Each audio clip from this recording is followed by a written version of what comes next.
আসসালামু আলাইকুম, আশা করি সবাই খুব ভালো আছো। লাস্ট ক্লাসে আমরা আলোচনা করেছিলাম কলিশনের উপর। আমরা আজকে আলোচনা করছি কলিশনের একটি ডিফারেন্ট টাইপসের মধ্যে আমাদের মোমেন্টামের কনজারভেশন অফ মোমেন্টামের একটা বিষয় আছে, একটি কাইনেটিক এনার্জি। আমাদের কাইনেটিক এনার্জিটা খুব ভালো করে পড়তে হবে। এই কাইনেটিক এনার্জি সম্পর্কে যদি ভিডিও তোমাদের ফার্স্ট আলোচনা করি, আশা করি সবাই আমার কথা শুনতে পাচ্ছ। কাইনেটিক এনার্জি হচ্ছে the capacity of doing work acquired by a moving body due to its motion is called kinetic energy. So what do you mean by kinetic energy? Kinetic energy means that একটা অবজেক্টের যখন velocity থাকবে তখন অবশ্যই সে অবজেক্টের মধ্যে একটি energy থাকবে। আমরা বলেছিলাম একটা অবজেক্টে যখন ভ্যালোসিটি থাকবে তো অবজেক্টের মোমেন্টাম আছে সেটা আমরা জানি। তো মোমেন্টাম আর ভ্যালোসিটি মাল্টিপ্লাই করলে ম্যাস আছে, আমরা সেটা জানি। ম্যাস আর ভ্যালোসিটি আমরা মাল্টিপ্লাই করলে আমরা মোমেন্টাম পাই। তো সেই হিসেব থেকে আমাদের কাইনেটিক এনার্জিটা এইরকমই। কাইনেটিক এনার্জিটা হচ্ছে the capacity of doing work acquired by a moving body due to its motion is called kinetic energy. What do mean by kinetic energy? Kinetic energy means that the kinetic energy হচ্ছে একটা অবজেক্টের ক্ষেত্রে, ধরো একটা object আছে এখানে, এই অবজেক্টটা যদি মুভিং অবস্থায় থাকে, অর্থাৎ এটা যদি একটি ভ্যালোসিটি থাকে, তাহলে অবশ্যই এটির একটি এনার্জি থাকবে। আর সেই এনার্জিটাকে ফাইন্ড আউট করার জন্য আমাদের একটি ফর্মুলা আছে। সেই ফর্মুলাটা আমি লিখবো কষ্ট করে, তোমরা দেখবে কষ্ট করে। সেই ফর্মুলাটাই হচ্ছে যে অ্যাকচুয়ালি এটা আমাদের বইয়ে হচ্ছে টি দ্বারা এক্সপ্রেস করেছে। টি ইজ ইকুয়াল টু হাফ, তারপর আমরা মাল্টিপ্লাই করি হচ্ছে এম, অর্থাৎ আমাদের যে অবজেক্টের ম্যাস অ্যান্ড অবজেক্টের যে ভ্যালোসিটি আছে সেই ভ্যালোসিটিকে আমরা স্কোয়ার করে দিই। তো এই হিসেব থেকে আমি অ্যাকচুয়ালি একটি এনার্জি পাই, যে এনার্জিটাকে অ্যাকচুয়ালি আমাকে বলা হয় কাইনেটিক এনার্জি। যে এনার্জিটাকে বলা হয় স্যার কাইনেটিক এনার্জি। আশা করি ইনফরমেশনটা বুঝতে পেরেছো। সো কাইনেটিক এনার্জির জন্য আমার এত ডিটেলস ইনফরমেশন না শিখে এখান থেকে আমাকে যেটা শিখতে হবে সেটা হচ্ছে এখানে একটি ফর্মুলা আছে, যে ফর্মুলাটা আমাকে খুব ভালো করে জানতে হবে। Half m1 square plus half m2v2 square is equal to half m1v1 square plus half m2v2 square. So এটা আমাকে খুব ভালো করে পড়তে হবে, এই কোয়েশ্চেনটা আমাকে ভালো করে জানতে হবে। Okay fine. সো আমরা আরও যে ইনফরমেশনগুলো শিখবো সেই ইনফরমেশনগুলো হচ্ছে আমাদের নিউটন সেকেন্ড লটা পড়তে হবে। আমাদের short question from Newton second law থেকে ফর 1 মার্কসের জন্য state Newton second law of motion, এটা আমাকে জানতে হবে। ফর 2 মার্কসের জন্য from Newton second law show that force is equal to mass into acceleration. আশা করি তোমরা এই ইনফরমেশনটা ভালো করে জানো। সো আমরা আমাদের আরও কিছু ইনফরমেশন দিচ্ছি, সেটা হচ্ছে unit of force is newton or kg m s inverse 2 and dimension of force M L T inverse 2। Okay, আশা করি ইনফরমেশনটা সবাই বুঝতে পেরেছ। এই ইনফরমেশনগুলো ওকে।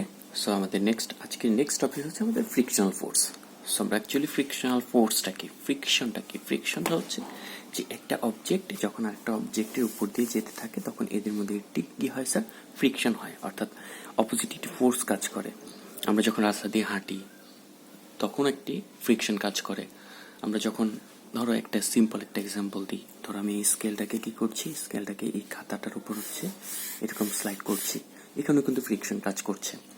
সো ফ্রিকশন কেন কাজ করছে একটা এক্সাম্পল যদি দিই, সেটা হচ্ছে যে আসলে এই জায়গাটা ওরকমভাবে কি মসৃণ না। কেন?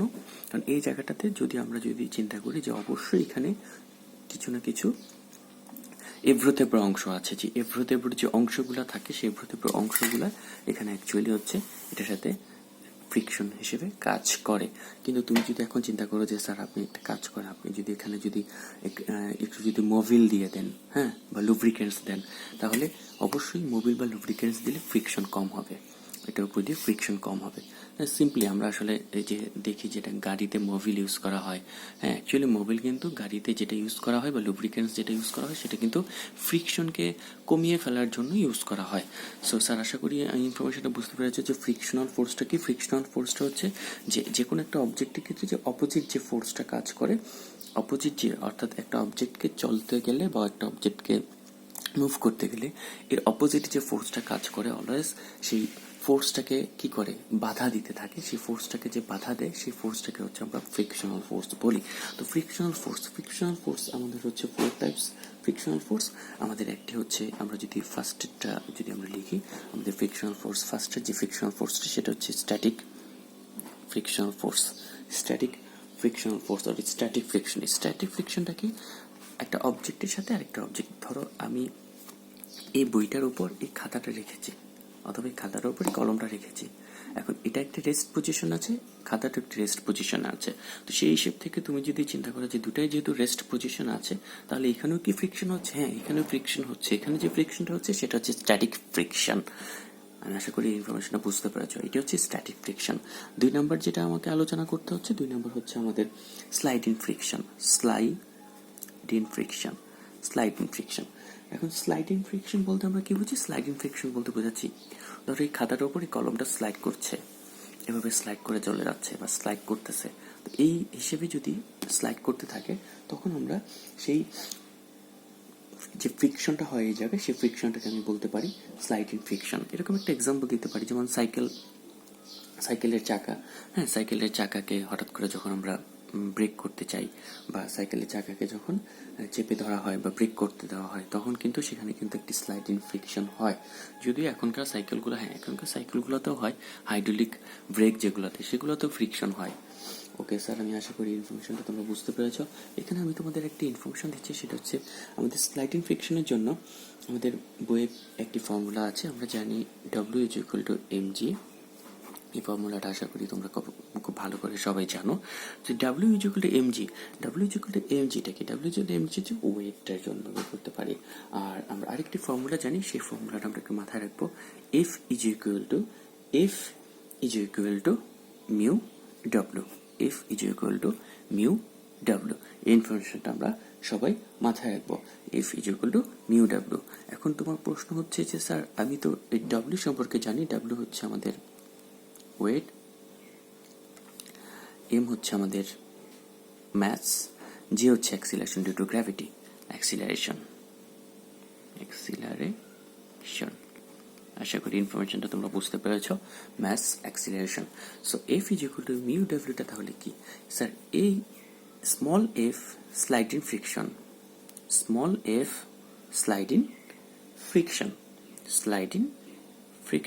এই স্মল f হচ্ছে sliding friction. And mu coefficient of sliding friction. Coefficient বলতে বোঝাচ্ছে এটি একটি কনস্ট্যান্ট ভ্যালু। যে ইনফরমেশনটা হচ্ছে একটি কনস্ট্যান্ট ভ্যালু। সো এটা হচ্ছে কোএফিসিয়েন্ট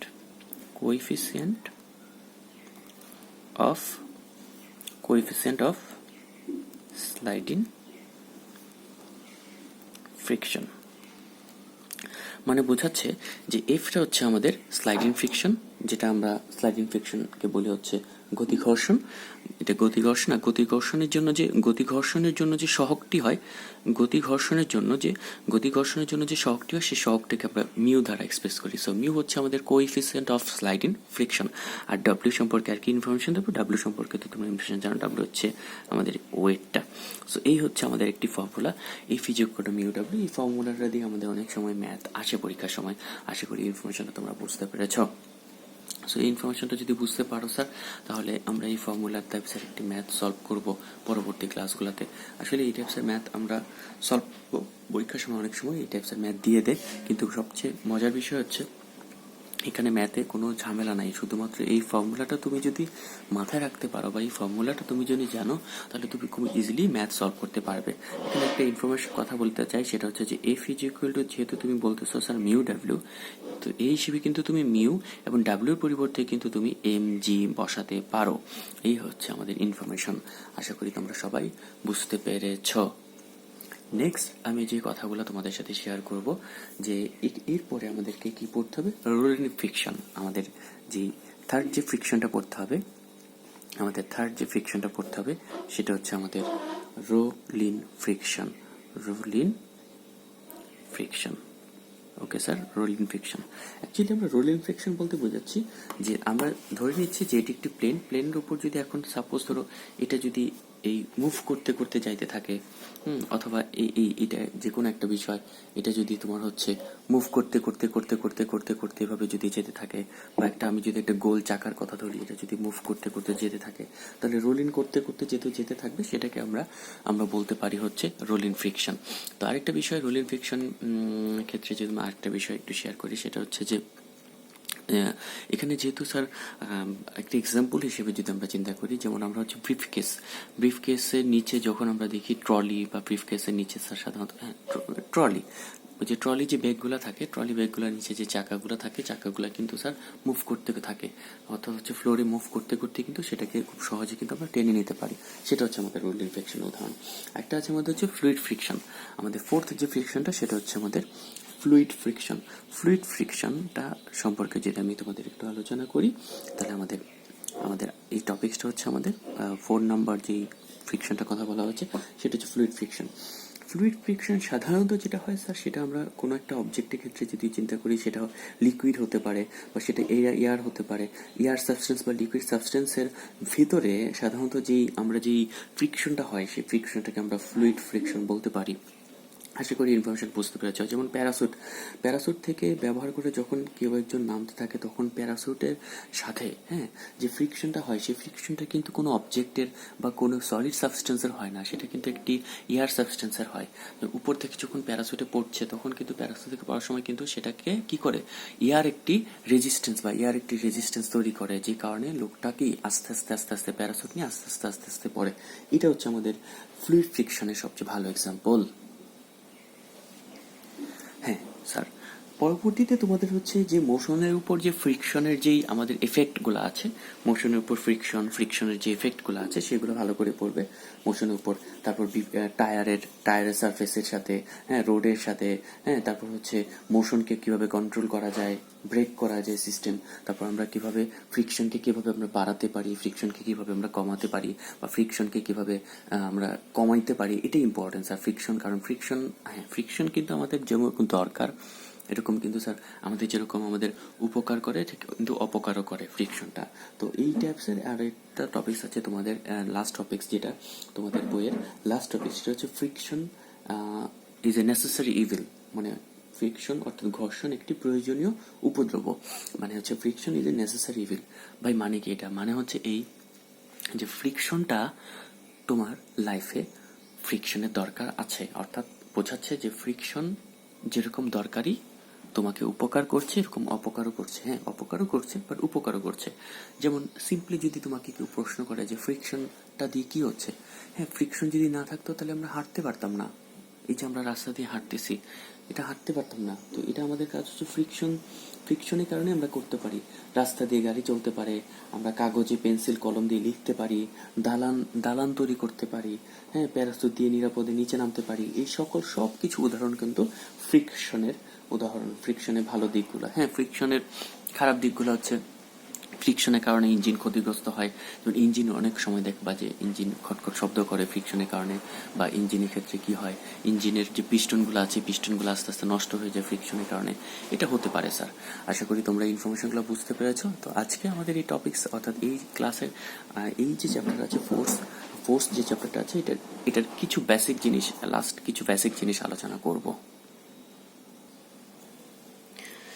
ওকে স্যার, এই মুহূর্তে যারা ভিডিওটি দেখছো তারা একটু লক্ষ্য করো, ভালো করে দেখো। আমাদের একটি কোশ্চেন লেখা আছে, আমরা এই টাইপসের একটি কোশ্চেন সলভ করছি যে ফোর্স অফ 10 নিউটন। আমাদের যে কোশ্চেনটা এখানে লেখা আছে, কোশ্চেনটা আমরা একটু পড়বো।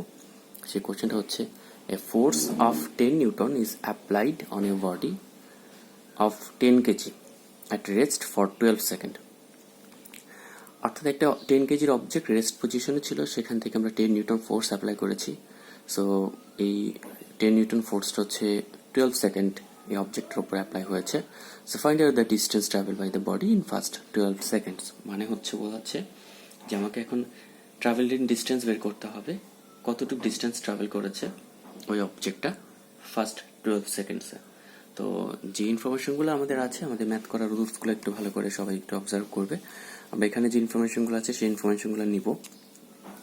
আমাদের যে ইনফরমেশনগুলো দেওয়া আছে এখানে, সেই ইনফরমেশনগুলো যদি আমরা একটু চিন্তা করি, যেটা আমাদের এখানে অ্যাপ্লাইড ফোর্স বলা আছে, সে অ্যাপ্লাইড ফোর্সটা বলা আছে, তোমরা অবশ্যই এই অ্যাপ্লাইড ফোর্সগুলো লিখে নিবে। যেমন আমাদের যদি একটু চিন্তা করি, হেয়ার আমাদের applied force. So here applied force F is equal to 10 Newton, applied force 10 Newton, and এখানে যে আরো ইনফরমেশন দেওয়া আছে সেটা হচ্ছে a force of 10 Newton is applied on a body of 10 kg at rest for 12 seconds. Find out the distance traveled by the body in first 12 seconds. একটা জিনিস খুব ভালো করে লক্ষ্য করতে হবে যে এখানে কি ফ্রিকশনাল ফোর্স সম্পর্কে কিছু বলেছে কি বলে নেই। নর্মালি ম্যাথটাতে কোনো ফ্রিকশনাল ফোর্স সম্পর্কে কোনো ইনফরমেশন না দেওয়া থাকলে ম্যাথটা আমরা এভাবে সলভ করব। আমাদের হচ্ছে এফ হচ্ছে 10 নিউটন, এম হচ্ছে আমাদের 10 কেজি অ্যাট রেস্ট ফর, তাহলে আমাদের টাইম দেওয়া আছে হচ্ছে 12 second. Find the distance travel by the object. Okay, distance বের করতে পারবো, বাট ডিস্টেন্স বের করার আগে আমাকে অবশ্যই যে কাজটা করতে হবে সেটা হচ্ছে যে আমি এখানে অ্যাক্সিলারেশন জানি না, অ্যাক্সিলারেশনটা বের করতে হবে। So we know F is equal to m a, then F হচ্ছে আমাদের এখানে 10, এম হচ্ছে আমাদের এখানে 10, অ্যাক্সিলারেশন আমরা জানি না, সো অ্যাক্সিলারেশন আমরা লিখিনি। সো আমরা যদি এখানে কম্পেয়ার করি 10 into a is equal to 10 or a is equal to 10 divided by 10, that means হচ্ছে 1, therefore a is equal to 1 ms inverse 2। এটা হচ্ছে আমাদের অ্যাক্সিলারেশন। সো আমরা যেহেতু এখানে অ্যাক্সিলারেশনটাকে ফাইন্ড আউট করতে পেরেছি, আশা করি আমাদের পরবর্তীতে কি করতে হবে জানি তোমরা সবাই জানো। Again s is equal to ut plus half at square. আশা করি সবাই বুঝতে পারছো। সো এস আমাকে বের করতে হবে। আমার এখানে ইউ ছিল না, কারণ আমাকে বলেছে রেস্ট পজিশন থেকে শুরু হয়েছে, তাহলে 0 into t করে লাভ নেই, t 12 সেকেন্ড বসাইতাম আমরা। তো এটা কাজ করি, এটা হচ্ছে 0 into 12, যদি আমি এখানে বসাই প্লাস সাইন দিব, হাফ দিব, অ্যাক্সিলারেশন আমাদের দেওয়া আছে হচ্ছে 1, অ্যাক্সিলারেশন আমরা যেটা বের করছি 1, আর আমাদের টাইমটা হচ্ছে 12, তার মানে এখানে হচ্ছে 12 স্কোয়ার। সো এটা তোমার আলটিমেটলি 0 হয়ে যাবে, হাফ হবে 1ই থাকবে, অ্যান্ড 12 স্কোয়ার মানে হচ্ছে তোমার 12 স্কোয়ার হলো তোমরা জানো 144। তো এটাকে ডিভাইড করলে হচ্ছে 72 মিটার আসবে অ্যান্সার। তবে একটু বোঝার চেষ্টা করো, ওটার অ্যান্সার আসবে হচ্ছে 72। আশা করি তোমরা ইনফরমেশনটা সবাই বুঝতে পেরেছ। 72 মিটার হচ্ছে আমাদের এই কোশ্চেনের অ্যান্সার। একটু কোশ্চেনটা সবাই একটু অবজার্ভ করবে। A force of 10 Newton is applied on a body 10 kg at rest for 12 seconds. Find out the distance traveled by the body in first 12 seconds. আশা করি সবাই এই ইনফরমেশনটা বুঝতে পেরেছ।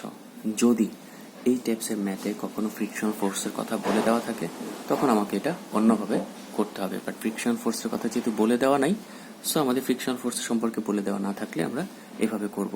কিন্তু যদি ফ্রিকশন ফোর্স সম্পর্কে বলে দেওয়া থাকে, এই টাইপসের কোশ্চেনে যদি আমাদের ফ্রিকশনাল ফোর্স সম্পর্কে বলে দেওয়া থাকে, তাহলে অবশ্যই যে ফ্রিকশনাল ফোর্সটা দেওয়া থাকবে সেটা হচ্ছে আমাদের মেইন ফোর্স থেকে সাবট্রাকশন করে দিতে হবে, মাইনাস করে দিতে হবে।